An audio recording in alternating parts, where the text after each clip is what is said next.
Hello traders, FX Pip Collector here. Today is Wednesday, April 24th, and I'm going to be analyzing the US dollar yen, starting on the monthly, working my way down to that 1 hour time frame for the full top down analysis. So I still think this looks like a big five-way pattern to the upside, and even this most recent session does kind of look like a 1, 2, 3, 4, 5 of wave 5. So we may be getting a little bit close to ending. We are getting close to that 155 target, which I've had for a very long time, but seeing most recent price action makes me think that it may even go beyond that 155 area. So heading down to the weekly time frame, like I said, we are approaching that 155 target, which is my 100% Fibonacci extension. But looking at price action, it kind of looks like a 1, 2, 3. And if this is a wave 3, then it actually is more likely that it will go up beyond the 100%, maybe even to the 123, right above the 158 area. And that would be a 1, 2, 3, 4, 5 of wave 5 of wave 5, most likely. So taking it down to the daily time frame. On the daily time frame, like I said, I think this is likely to be a 1 and a 2. And if this is a wave 3, then the wave 3 looks too small to be a complete wave 3. I think there's a chance that this could break out to that 123.6 to finish off the wave 3, eventually make that wave 4 and wave 5, just like I was showing on the weekly time frame. Heading down to the 4 hour time frame, I mean, we are at a pretty significant area of resistance right here.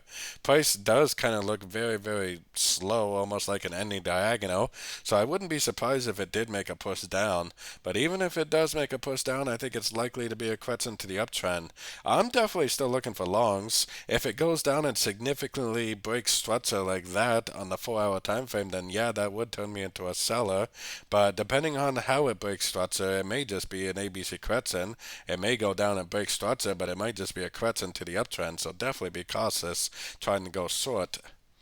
Heading down to the 1 hour time frame, I mean, yeah, it definitely looks like almost like an ending diagonal type thing because of the way that it's very overlapping and very slow going.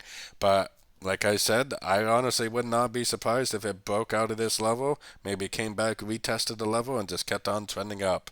So I am definitely personally looking for longs unless the 4 hour time frame or daily time frame has a very significant break of structure to the downside, which for me, the most recent structure would be this spike right here. So yeah, I would have to see it go all the way down, break structure, then I would have to see it make a pullback before I would even think about going short. And even then, I would probably still be cautious because it could just be another ABC correction to the uptrend, and then at that point it could just keep on trending up.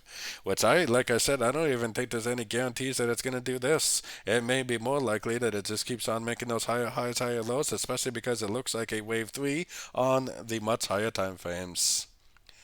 So don't forget to join my free Discord channel, which is linked down here in the corner. And don't forget to check out my membership program that gives you access to the daily live trading sessions. And it also gives you access to all my swing trade setups by signing up at my website, fxpipcollector.com. As always, thank you and happy trading.